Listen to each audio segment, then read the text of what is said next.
Okay, here's another solve by taking the square roots. So again, I'm going to look at my left side. Is there anything to simplify? Well, no, not really. Look at my right side. There's nothing to simplify. So now I can follow undoing, right? I'm going to undo. So I'm going to go this way. Here's some adding and subtracting. There's 1 right there. This is an n squared term. This is a constant term. And this is another constant term. So I'm going to bring my constant terms together. I'm left with 3n squared equals 294 because 295 minus 1 is 294.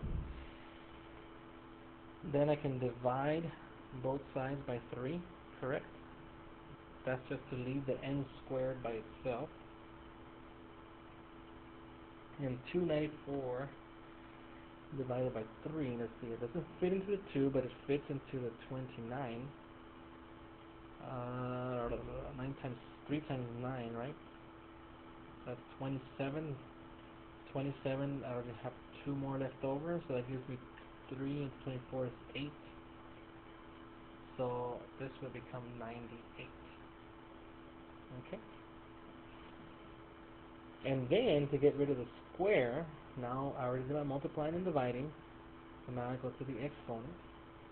I need to square root both sides. Again, the reason for that is so that you can cancel that square with the square root. They're inverses of each other. So that leaves me with n, and don't forget to consider the positive and the negative. Okay?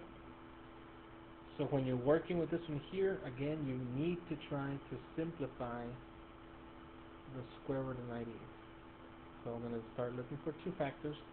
Then when I multiply them, it gives me 98. And since it ends in an even number, 8 is an even number, then I can definitely divide by 2. So 2 times what? I don't know. It fits into the 9 4 times, giving you a 1, and that next number will be 18, so it'll be 9. So 98 divided by 2 is 49. Hey, guess what? 49 is actually 7 times 7, right? And they're both prime numbers. Oops, I forgot to put that up there. We're trying to get to the prime numbers, remember that? And the prime numbers are which ones? 2, 3, 5, 7, 11, 13, so on and so forth. 17, 19, 23, 29. Okay, so then this just means the square root of 2 times 7 times 7. And square meaning 2, there's my 2 right there. There's 2 of them right there.